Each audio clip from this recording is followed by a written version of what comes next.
Today we're going to talk about strategies for teaching writing effectively in your inclusive classroom.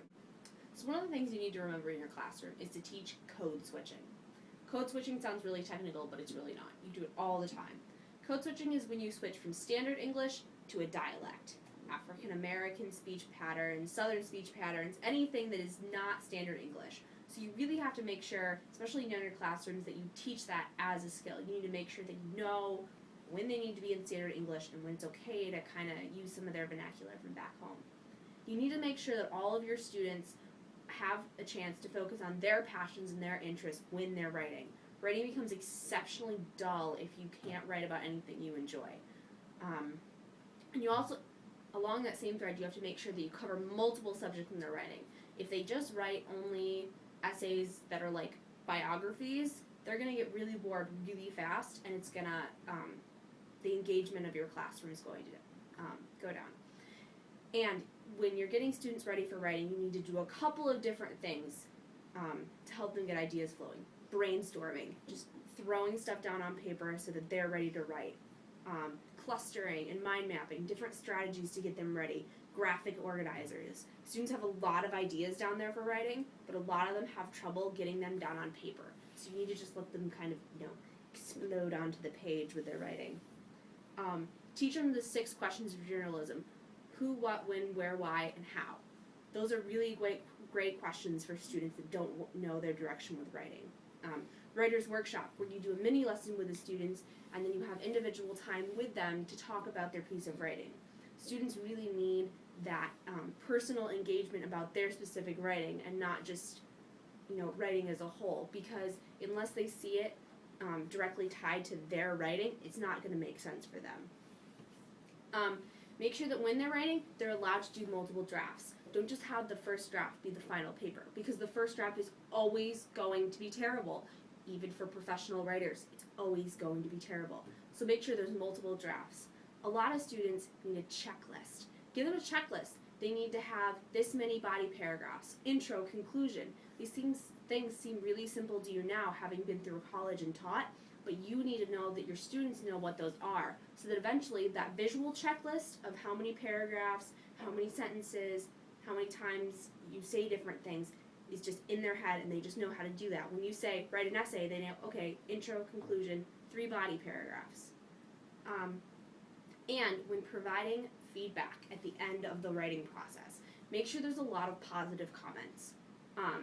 If you do negative comments, make sure they're constructive, because if you're just overtly negative in your comments, your students aren't going to get anything out of the writing.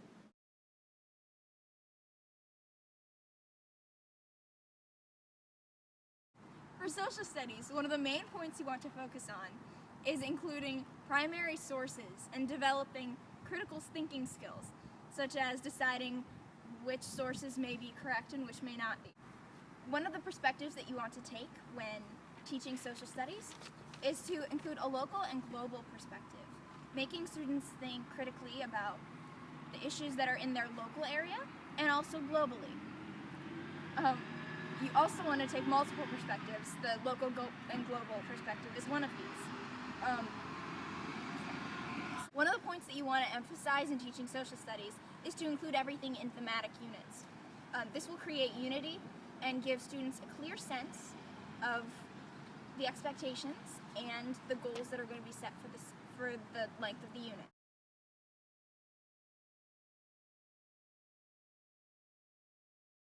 Alright, so now we're going to move into science. And some very important things to keep in mind is to make sure that you use attention grabbers. So use picture books and other things like that to tie things in for the students and to get their attention. Next, you really need to make sure that you use real-life experiences and tie the science into the real-life events that happen for all of the students every day. That will make it more relevant for the students. Along with connecting to the students' real-life experiences, it is important to make sure that you make things culturally relevant for the time that it is being taught. And when it comes to how the students do their work, it's important to have them work in groups and work with people that they'll be able to collaborate well with. Just like in all of the other subject areas, it's very important to make sure that you involve all of the learning strategies, so include hands-on and visual learning and any other learning style that the students in your classroom might have, just so that all of the students in your classroom are engaged in the learning that is happening.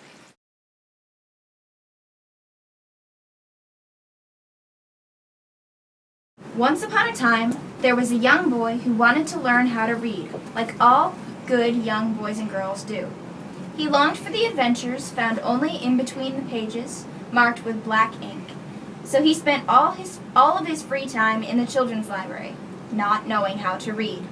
Fortunately for him, his teacher, Miss Farklesnip, noticed he was having some difficulty. From her previous training, she remembered the 4 spheres of reading strategies: engagement, input, output, and assessment. First, she asked the boy, "What would you like to read about?" Once he chose his favorite subject, Miss Farklesnip reads with the student, taking note of which gave him difficulty and helping him with those. Miss Farklesnip encourages the young boy to take more books from the library home to read and tells him that she will read with him again. She made plans to assess his vocabulary at the end of the week. Miss Farklesnip always keeps her notebook with her to take notes on his progress through the session and views his progress. The young boy left the library that day feeling very encouraged, and Miss Farklesnip left with a better understanding of her student.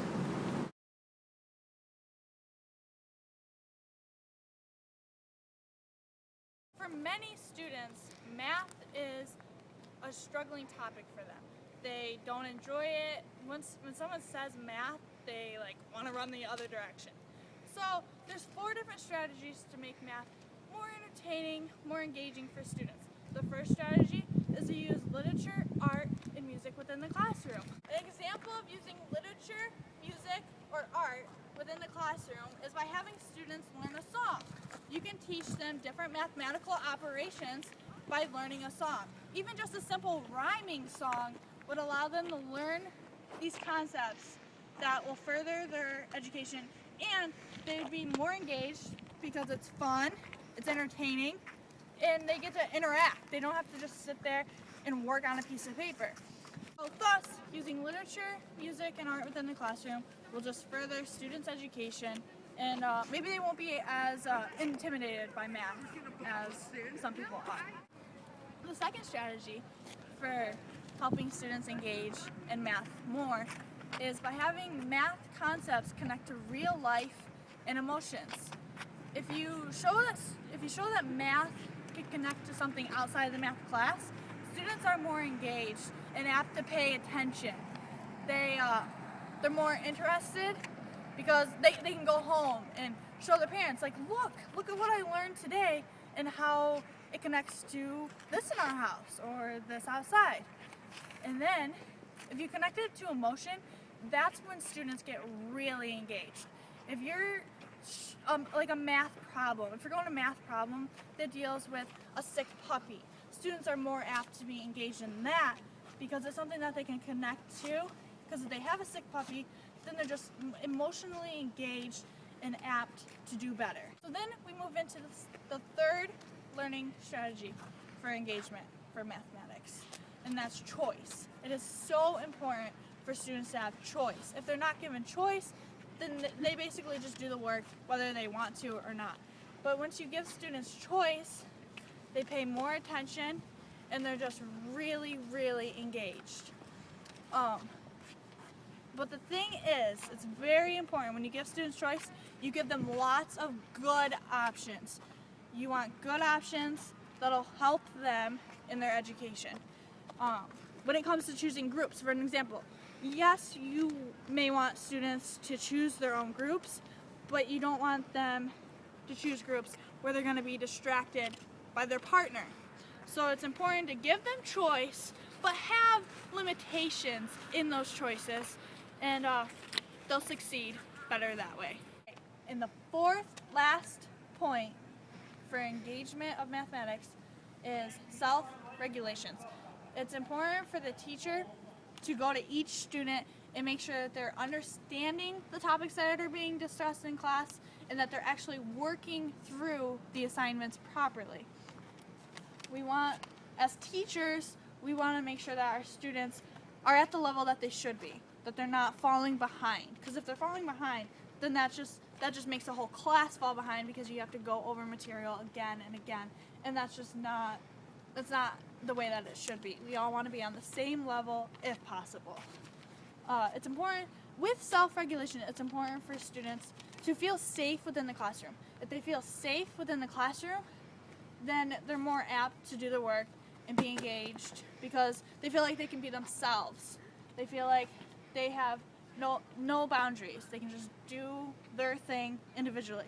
And that's where it's important to have like a small study area.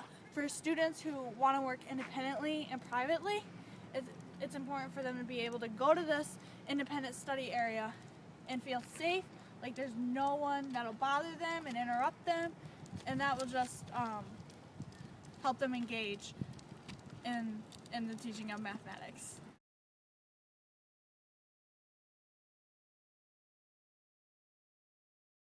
The last thing that we need to focus on when thinking about the education of all of the students in our classroom is social and communication skills for the students. This isn't something that we always think that we need to introduce to them, but it is something that we need to work on. And one of the aspects of this is receptive communication and expressive communication. And receptive communication is just the way that we receive things that other people are trying to communicate to us. And expressive communication is how we express or communicate things to other people. One of the main things that you need to think about is how to engage students in communication activities. And this would involve something like reenacting going to a grocery store or going to a post office with the students, so that they can learn the skills that they need for real life events that they will have to do at some point in their lives. The next thing that we really need to focus on is working on the input for students, and this involves things like helping them understand cueing words and giving them think time and showing them how that works. And also, part of that would be teaching vocab and context for the students, so that they're able to understand how a word would fit into a conversation that they are having. The last thing that we need to look at is the other aspects of communication that go into it that aren't just the words that we say. So this would include your tone of voice and your body language and your distance from the person that you're talking to. And we need to show students effective ways to use these things so that they will be able to effectively communicate to other people.